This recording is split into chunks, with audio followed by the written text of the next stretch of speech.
the attention seeker that is Elon Musk put himself right in the middle of it as well. I know he's doing a great job with the Starlink satellite. No one can deny that.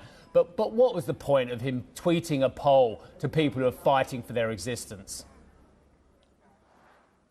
You got to wonder about that, Steve. And as you say, we're talking about attention seekers. The word narcissist comes to mind. But listen, what we're talking about today here at the Warsaw Security Forum is not just security in and of itself. We're also talking about unity. And there are questions, as you very well know, about the potential for a fractured unity amongst NATO allies as a direct result of their failure, at least so far, to find some kind of unified response to the fact that they've got to wean themselves off of Russian energy. We've seen this over the last several days following the Chancellor of Germany's announcement of a 200 billion euro energy fund that would essentially require debt, and one which Mario Draghi even said, listen, when we're at a time when we're supposed to be taking on a unified threat and have a common goal in doing so, it doesn't help when one country is using its ability to work within its own budget to do this at the expense of others. This is something that's already raised the hackles of everybody from Hungary to Italy to Lithuania, and we're definitely going to be getting into that a little later on throughout the day, talking about energy security. But in terms of security in and of itself, it's a question not just of unity, but also of leadership. In the last 24 hours, you may have noticed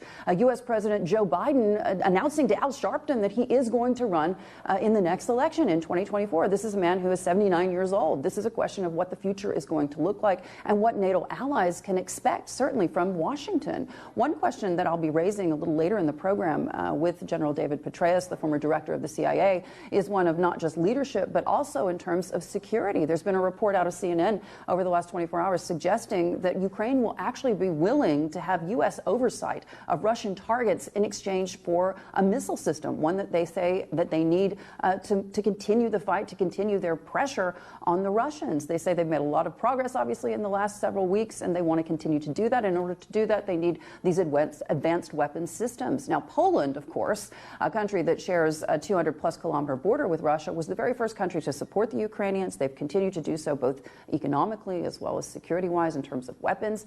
But even they say there are worries about getting more weapons to the Ukrainians at this point, because we're getting to a situation where many of these NATO allies are going to struggle to get those weapons to the Ukrainians as a direct result of, listen, they want to help Ukraine, but at the same time, they don't want to sacrifice their own security.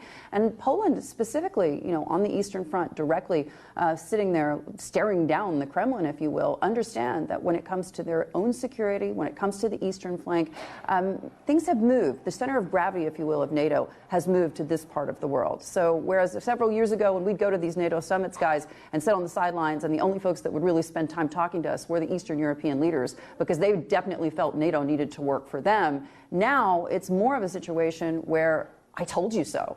And Western leaders understand that, and they are giving that voice to those sitting in this part of the world, guys.